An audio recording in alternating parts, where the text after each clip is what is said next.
Paramita Roy welcoming you all in the program Stay Fit organized by Narayan Memorial Hospital. আজ আমার সঙ্গে রয়েছেন chest medicine specialist বা বক্ষরোগ বিশেষজ্ঞ doctor Souvik Barman. Welcome sir. নমস্কার স্যার, প্রথমে যে বিষয়টা নিয়ে আলোচনা করব, আজকে টপিক আমাদের যেটা সেটা হচ্ছে অ্যাজমা। খুব ভাস্ট একটা চ্যাপ্টার এবং খুব কমন প্রবলেম। রাইট। তো প্রথমে জানতে চাইবো যে কি কি মেইন কারণ অ্যাজমা হওয়ার। তো আমাদের এখন রিসেন্টলি অ্যাজমা টপিকটা খুব ইম্পর্টেন্ট, বিকজ আমাদের যে ধরনের পলিউশনসে আমরা এক্সপোজড হচ্ছি, এয়ার পলিউশন, ইন্ডাস্ট্রিয়াল পলিউশন, এর জন্য পেশেন্টসরা বা সাবজেক্টসরা প্রচুর শ্বাসকষ্টের রোগ নিয়ে ডেভেলপ করছে। তো অ্যাজমা এই শ্বাসকষ্টের রোগেরই একটা পার্টিকুলার অঙ্গ। এছাড়াও আরও শ্বাসকষ্টের রোগ আছে। এই অ্যাজমা রোগটার কারণ মেনলি হচ্ছে কিছুটা আপনার হচ্ছে জেনেটিক, মানে বংশগত। আপনার অনেকে এসে বলে যে এটা কি বংশ পরম্পরা, এটা বংশগত, জেনেটিক্যালি ট্রান্সমিটেড। আর কিছুটা হচ্ছে আপনার ডাস্ট, ফিউমস, চারদিকে যে ধূলি কণা, আমাদের যে এয়ার পলিউশন লেভেল, যে ভেহিকলস থেকে যে বিভিন্ন রকম যে গ্যাসগুলো বেরোচ্ছে, বা ইন্ডাস্ট্রিয়াল বেল্টে যে স্মোক, চারদিকে এত পলিউশন বাড়ছে, সেটাও অ্যাজমার একটা প্রকৃত কারণ। এছাড়া আমাদের ঘরের মধ্যে যে রান্না বান্নার ধোঁয়া বা ধুলোবালি ঝাড়ার ধোঁয়া, এই যে যেগুলো আমরা চোখে দেখতে পাই না, নাক দিয়ে সবসময় ঢুকছে, এগুলো ট্রিগার ফ্যাক্টর অফ অ্যাজমা। এছাড়াও আমরা পেস্ট বা বিভিন্ন রকম যে পোলেন্স, এগুলো নাক দিয়ে যখন ঢুকছে অ্যাজমা। এবার সবার মধ্যেই ঢুকছে ওগুলো, কিন্তু কেউ কেউ ডেভেলপ করছে, কেউ কেউ ইমিউনোলজিক্যালি অতটা ডেভেলপ করতে পারছে না। সো অ্যাজমা বেসিক্যালি হচ্ছে শ্বাসনালী সরু হয়ে যাওয়া এক নম্বর, এবং শ্বাসনালী সরু হওয়ার জন্য তার মধ্যে হাওয়াটা কম প্রবেশ করছে এবং পেশেন্ট তার জন্য হাঁপানি সিমটমস ডেভেলপ করছে। স্যার, আপনি সিমটমস এর কথা বললেন, তো আমি জানতে চাইবো যে কি কি সিমটমস দেখা যায়। Very relevant. তো অ্যাজমা পার্টিকুলারলি চারটে খুব কমন সিমটমস। নাম্বার 1, এক নম্বর হচ্ছে শ্বাসকষ্ট বা ব্রেথলেসনেস, কাশি। 3 নম্বর হচ্ছে কফ তৈরি করা, এবং বুকের মধ্যে একটা সাঁই সাঁই, যেটাকে আমরা ইংরেজি ভাষায় উইজ বলি, অনুভব করা, এবং চেস্ট টাইটনেস। এই চারটে হচ্ছে খুব কমন সিমটমস অফ অ্যাজমা।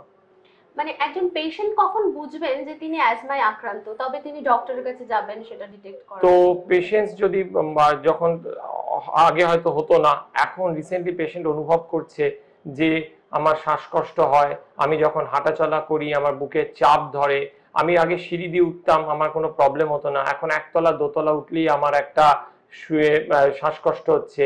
রাত্রে যখন ঘুমোয় তার বেড পার্টনার এসে বলছে তোমার একটা সাঁই করে আওয়াজ হয় এতে। এইগুলো হচ্ছে কমন সিমটম অ্যাজমা। তো এইগুলো যখনই ডেভেলপ করবে, আমার মনে হয় আপনি কোনো লোকাল ফিজিশিয়ানের সাথে বা চেস্ট স্পেশালিস্ট কনসাল্ট করুন যে এটা অ্যাজমার দিকে যাচ্ছে কিনা আপনার।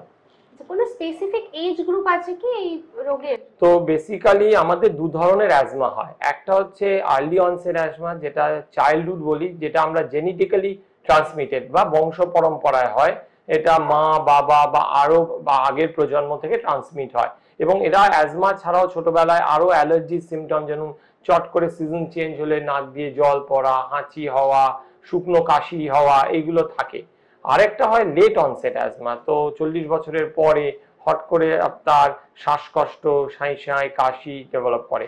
তো বেসিক্যালি অ্যাজমার দুটো ভাগ, একটা আর্লি অনসেট যেটা চাইল্ডহুড অ্যাজমা বলি, আর একটা লেট অনসেট বা পরবর্তীকালে বয়সজনিত অ্যাজমা।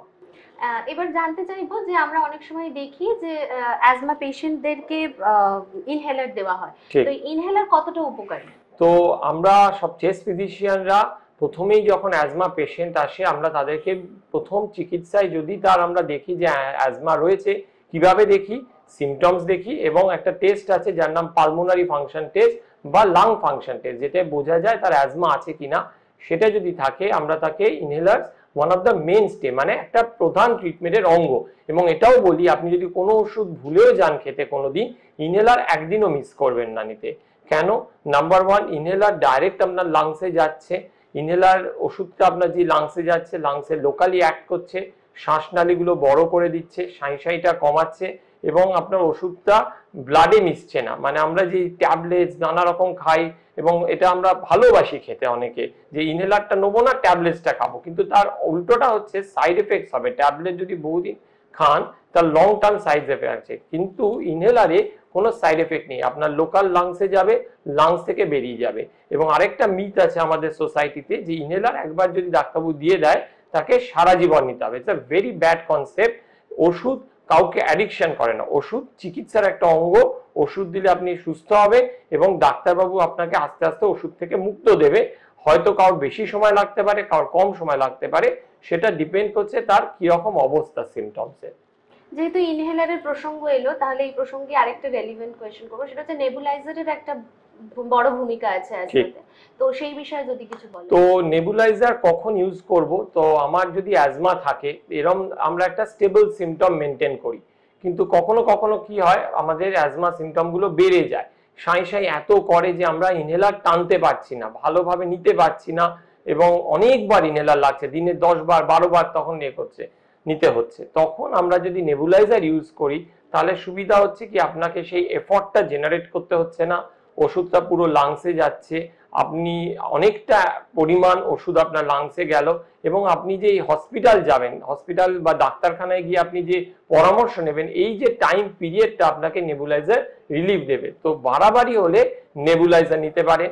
বাচ্চাদের যদি খুব বাড়াবাড়ি হয়, তারা তখন একদম ঝিমিয়ে পড়ে, তাদের নেবুলাইজার দিতে পারেন। আরেকটা হচ্ছে একটা সার্টেন বয়সের পর 80-85 তখন আর ইনহেলার টানার মতো লাংসের অবস্থা থাকে না, তখন নেবুলাইজার কিন্তু খুব সুবিধাজনক। আচ্ছা, ভ্যাকসিনেশনের কি কোনো ব্যবস্থা হয় বা কোনো প্রসিডিওর আছে অ্যাজমা প্রিভেন্ট করার? তো আমাদের এখন চাইল্ডহুড ভ্যাকসিনেশনের মধ্যে যারা অ্যাজমা বা এমনি routine flu vaccine, pneumonia vaccine দেওয়া হয়।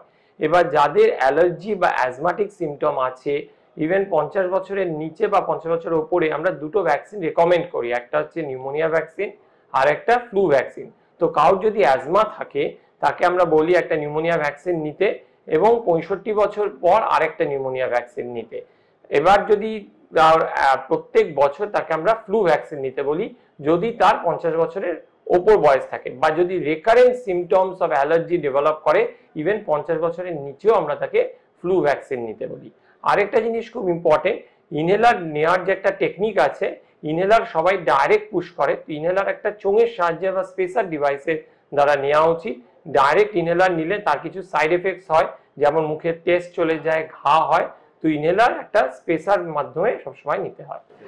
তো স্যার একটা রেলিভেন্ট কোয়েশ্চেন করি, এখন তো কোভিড সিনারিও চলছে, তো পোস্ট কোভিড কমপ্লিকেশন হিসেবে অ্যাজমার কিভাবে ট্রিটমেন্ট করা যেতে পারে? তো যাদের অ্যাজমা রয়েছে তারা পোস্ট কোভিড পিরিয়ডে অ্যাজমা কিন্তু বাড়তে পারে, কারণ তাদের অলরেডি লাংসটা ছোট হয়ে আছে, শ্বাসনালীগুলো সরু। কোভিডে তার লাংসের ইলাস্টিসিটি বা বড় হওয়ার ক্ষমতাটা কমে গেলে তার হাঁপানির রোগটা বেড়ে যেতে পারে। ইভেন নর্মাল পেশেন্টেরও কোভিডের জন্য কিন্তু অ্যাজমা ডেভেলপ করছে, আমরা দেখছি তাদের কিন্তু বিভিন্ন পরীক্ষার মাধ্যমে যে লাং ফাংশন খারাপ হচ্ছে।